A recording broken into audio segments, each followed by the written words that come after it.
Hi, my name is Jen, and this is how God restored me from my brokenness and showed me the depth of His grace. I was a helicopter mechanic for the 82nd Aviation Brigade, 82nd Airborne Division. I graduated top of my class. We first moved into Saudi Arabia during Desert Shield, and then moved up into Iraq during Desert Storm. And, that was one of those times when God was trying to get my attention too, was during the war. Another time where you realize that you don't have a whole lot of control about what's going on, and a lot of us were reading our Bible and getting in groups and discussing it, thinking we might be close to the end here. But we made it through the war, and I may have recovered all right, but 4 days after returning home from the war, I was sexually assaulted by a guy in my unit, and that broke me. I pretty much fell to pieces after that. Well, Christ has always been in my life. I just never recognized Him as such. It really took Him bringing me to my knees a few times for me to start getting the message. And that's okay, because I had to flat out ask God, please slap me across the face with it if you need to, because I'm not getting it. Something needs to change. And really it was just the misery of the life that I had ended myself up in,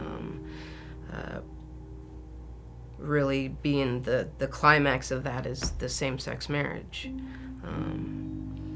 When we first got into that, I was not anywhere near where I should be in my spirit, so of course I was vulnerable to just be kind of led through that. But throughout that marriage, God was really working on me, and even though I desperately wanted things to work, He did not. And it was evident, but I fought it for a long time. And when you get into things, you don't always know how to get out of them. And it's hard to say, hey, I'm in a hole. I don't really know how I got here, but I definitely don't know how to get out. So it was a culmination of many factors bringing me to my knees, and then my life being threatened, that really said, God was like, hey, Jen, be still and know that I am God.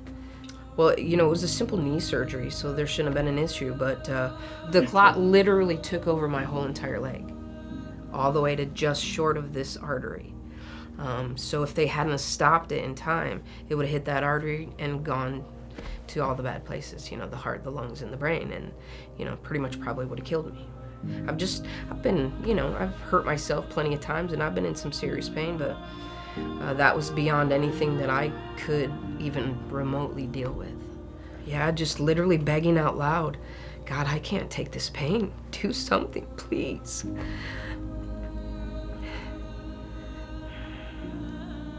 And I didn't know if it would end. And I believed that through that I was going to end. It was the kind of pain I thought, there's no way I can live through this. And I knew my only choice was to beg Him, please. And I'm not a bargainer. I don't play that with God. He's there or He's not, or I'm turning to Him or I'm not. But it wasn't if you do this, I'll do this. It was just, please help me. I can't do it. I went home. I was in a wheelchair for a couple months. As I was starting to read my devotional every day, my Bible every day, God was making clear the separation that He was making between me and my spouse, and just making it evident that that's not what He wanted, and that I needed to move on that, but I didn't know how. We just happened to find out about Break the Barriers. And because there's such great spiritual leaders in there, the Hergen Raiders especially, they just really started working on me little by little. Little things that they would say all the time to me just started sitting in the back of my head. Like, you're loved, and He wants this for you, and, those kinds of things. And every week as we sat and we worked on my knee, God sat through her and worked on my heart. And, the ball just really started rolling from there. Once I got to the well, it was over. God had me. And then God gave me the understanding that I had lacked about my sin. Yeah, without question, it was hearing the Song of Solomon sermon by Brad. And I would think that if I'd have heard it when I was 17 or 16, my life might have been a lot different because it convicted me immediately. So as scary as it was, I just had to face that. I had to make that move whether I was ready or not. And I wasn't ready. I'd never lived alone. I'd always been in the barracks or living with friends or couch surfing when I couldn't afford to live on my own, and in relationships with people. So it was a big deal that I was getting divorced and having to move out and find a place on my own.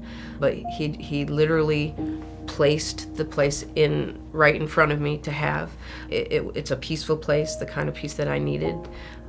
He made sure that I was going to have enough money every month to make the bills. I always believed that I would do great things. I just never realized the greatest would be in his name. And that's the most powerful thing I've come across in my life, is just how he took those other desires away and put the desire on my heart to just please him, and do what he asks of me. And he gives me every reason to believe it's worth it.